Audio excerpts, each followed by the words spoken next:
Hello everybody, today I'm going to be creating this layout. I really wanted to create something and I wasn't sure what, so I searched for a challenge and I came across a 7 Dot Studio challenge for January. I loved the colors, so I thought I'd pull my 7 Dot Studio papers out and get to creating. Before I get into how I created the layout, all of the supplies will be listed in the description box down below. I hope you guys give this video a like and leave me a comment down below letting me know if you like 7 Dot Studios papers or products. Also, if you are new to my channel, I hope you subscribe and hit that bell notification so you can be notified every time that I upload. All right, so this paper is from the Northern Lights collections, one of my favorites, and I am just adding a coat of clear gesso. I knew I wanted to add lots of sprays because of the color palette that I am going to be using from the challenge, so I needed my paper prepped and ready for all of the sprays that I was going to add and all of the color. After that, I am now just kind of dry brushing on some white gesso. This way I can have my center and my focal point area, and this way it helps me kind of figure out where I want all of my sprays and all of my embellishments a little bit easier. So again, I'm just kind of dry brushing on. I'm not adding it really thick. I am just kind of thinly coating where I want all like my photo and my flowers and that sort of thing to go. After the white gesso dries a little bit, I'm going to be adding some white crackle paste. You can add clear crackle paste if you want. I just have this on hand and I need to use it up because it is getting a little bit clumpy. So what happens is, because I swipe my tool on the edges on the top dry up and then they end up falling into the container, and then I kind of mix it all around and it gets really clumpy. So I'm needing to try to get as much as I can out and use it up before I open up another container. All right, so I let that dry completely and got lots of wonderful cracks. And next I'm going to add some stamping, just another layer of interest and texture for my mixed media layout. This is a Finnabair stamp and some Stazon ink. You can use archival ink, just some sort of ink that isn't going to run or activate if you are, because I'm going to be using the spray, so you definitely want something that is permanent. All right, next I am going to be adding some of the, what did I use? The paper texture paste. I like this paste. I don't like it as much as a light and fluffy paste, but because I do have it, I am going to use it. It is a really cool texture and I like how it reacts to the sprays. It just kind of soaks in a little bit and it just looks really cool. So I'm using a Crafter's Workshop stencil, one of my favorites. And I do suggest, if you are using the paper texture paste, to clean your stencils right away. I often don't clean my stencils right away, but somebody on one of my live streams had said that they tried to clean their stencil after the fact that it was dry and it was really hard to clean it. It was like really sticky and just harder than normal. So I am definitely going to have to remember to clean my stencils when I'm using this paste. All right, so my plan was to use this wood slice that I had put aside the other night when I was doing a live stream. I didn't like how it was turning out, and then I ended up not using it, the wood slice, but like I intended. I wanted it to, I was going to put my photo on top of the wood slice. Instead, I just used it to make a circle with some wire. All right, next step is going to be embossing some chipboard pieces. This is a chipboard piece from Too Crafty Chipboard. I have had it in my stash for quite some time, and I've been debating on whether to use it as a whole or to cut it up, and I finally decided that it was time to cut it up and use it. So I normally have a already like a dirty, mucky Versamark ink pad that I do this with, and I totally forgot to get it, and so I messed up my semi new Versamark ink pad. So I definitely suggest you kind of have two Versamark ink pads or embossing ink pads for this type of thing, because the laser cut chipboard will definitely leave marks, as you could see on my ink pad there. All right, so I use some super fine white embossing powder from Ranger, and I'm just heating it so that it melts, and I will add that later. All right, today I am using Lindy's Gang Magicals. I love these, and this is Whale Watch Blue. I am just adding it to the layout here, and it is a really nice grayish blue, and for some reason on the left side of my layout it was really light, and then on the right side, you'll see in just a second, it ended up being really, well, not really dark, but way darker tone than the left side. So I was going to add some Alta New watercolors, but then I thought I'll just add a little bit black Lindy's spray and kind of darken that blue, and it worked out really nice, I think. So I am adding the this is like a mica powder almost, and it's really pretty. It has like a really pretty shimmer to it, and then also the color in it as well. So I'm using a watercolor brush, and then I add water as needed. And now I'm going to add some slate gray, I believe it's called. And I will have all of the supplies listed in the description box below. Some of these sprays and colors might be a little bit older, so if I don't find the exact color, I'll definitely try to find something similar. I've had some of these sprays for lots of years, and I'm not sure if all of them are still available. All right, so this is Toto's Tornado Black, and I'm using the flat Fabio. When I can, I use sprays and mediums that have no mica in it. I like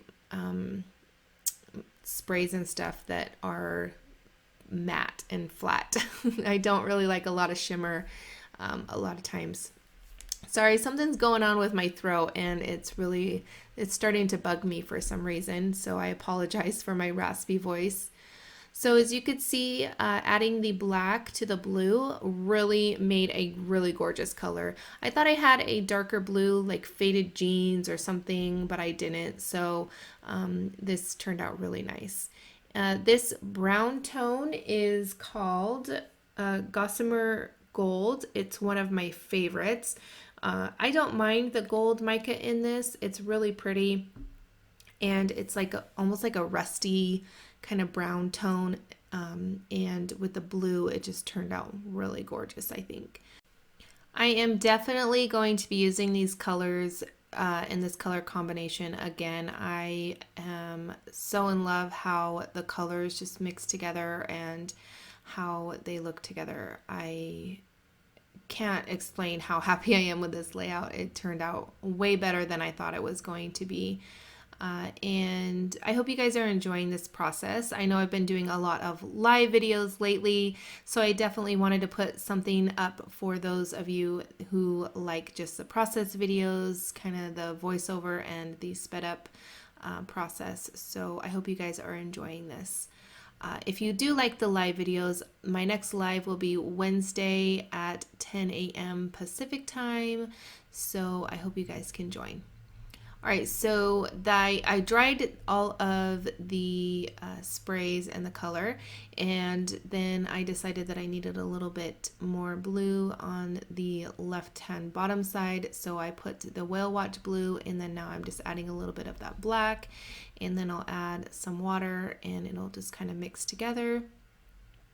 And I love just how that blue is just so gorgeous, I think.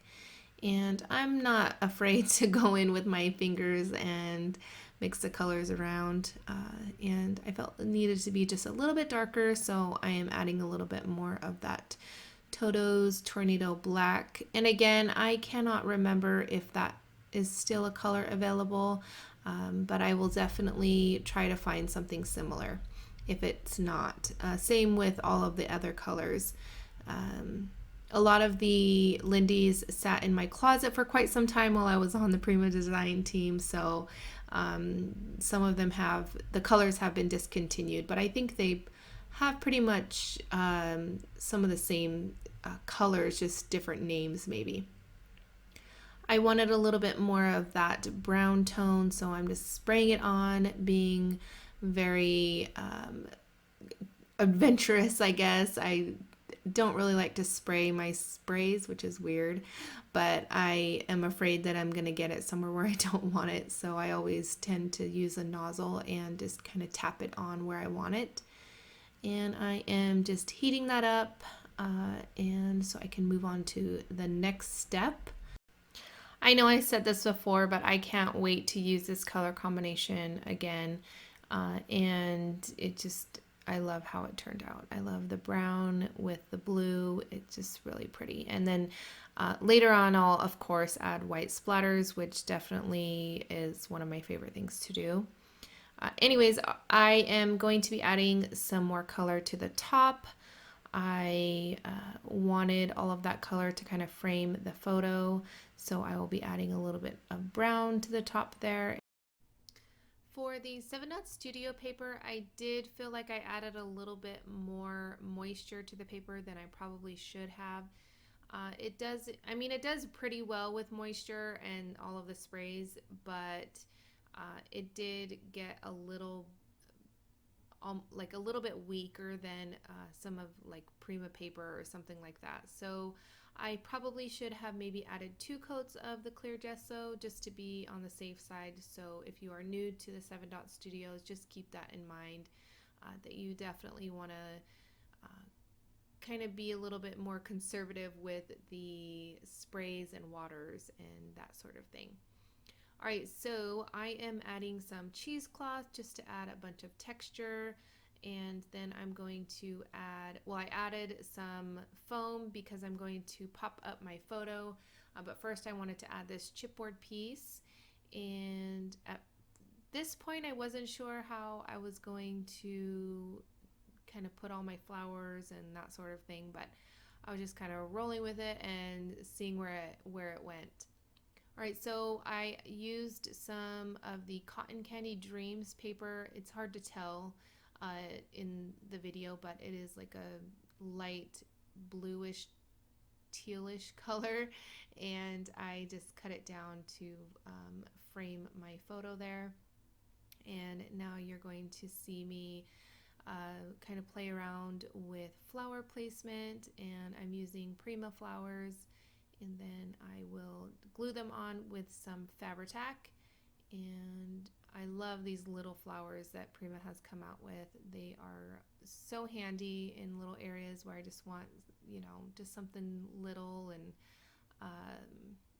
just kind of add it here and there. And then the white flowers are gorgeous as well. And I'm going to, of course, add some upholstery thread. I use this upholstery thread all the time, and those of you that have switched from regular sewing thread to upholstery thread have really enjoyed it as well. So if you haven't tried it out for adding a little bit of texture and added something to your mixed media projects, I highly recommend it. It's very inexpensive, and it just adds just that extra little something to your mixed media projects. All right, so I added some foam to the back of that flower just to kind of pop it up just a little bit. And I added that wire circle around my photo as well. I don't think I glued it down at this point, so I was kind of trying to play around with how I wanted it. And that's why I kind of like the Fabri-tac, because I can play around with placement, and it just gives me a little bit of playtime for all of my embellishments because I am very indecisive.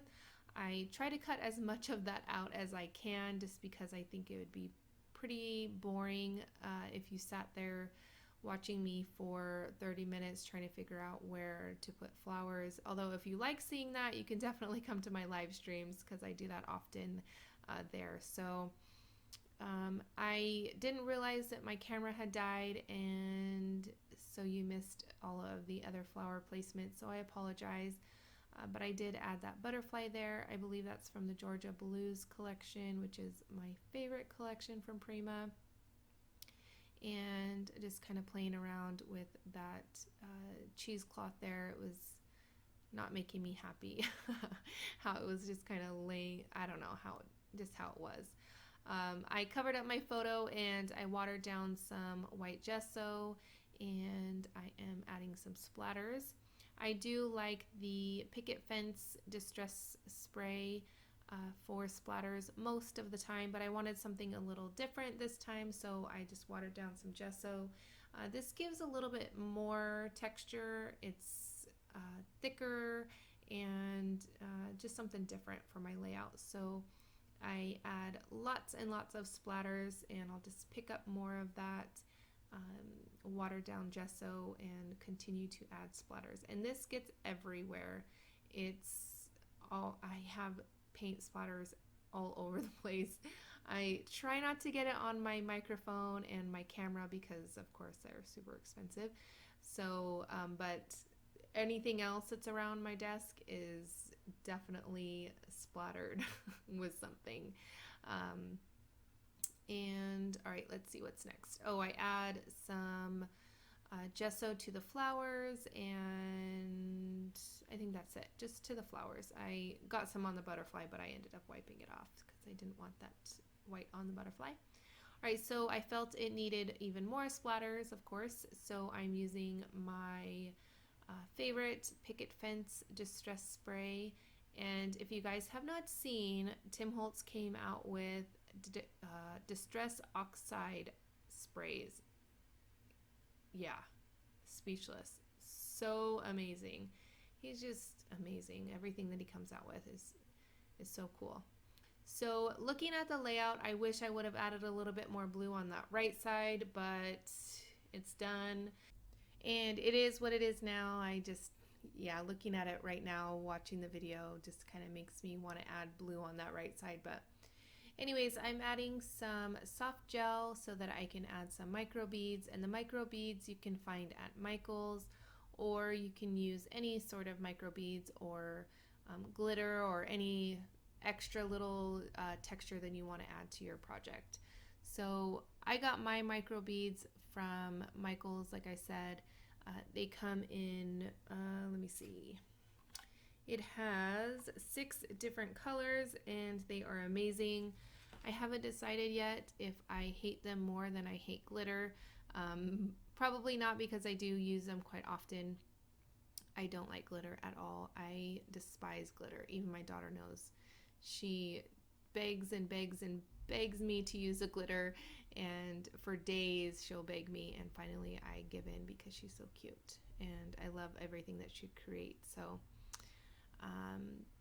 the reason why I don't like the micro beads and glitter is because it gets everywhere, and it just always, I find the glitter and the micro beads everywhere. So anyways, I am now adding some of the mini art stones just to add a little bit more texture.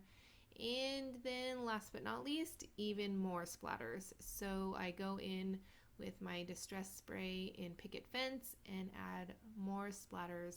I think that I don't think you can have too many splatters. So at this point I decided to use my watercolor brush and just get smaller splatters. Each different brush that you use and the shape of it, the size of it will give you different types of splatters. So I wanted a different look. So here is a look at the layout. I hope you guys enjoyed this video. If you did, please give it a thumbs up. If you are new to my channel, I hope that you hit that subscribe button and hit the bell notification so you can be notified every time I go live and every time that I upload a video. If you do enjoy my channel and enjoy the content, I hope that you consider sharing a video on social media, either Pinterest, Facebook, anything like that. It really helps me out. And leave me a comment down below. Here's a couple more videos you might enjoy. And I want to thank you guys so much for watching, and I will catch you guys later. Bye.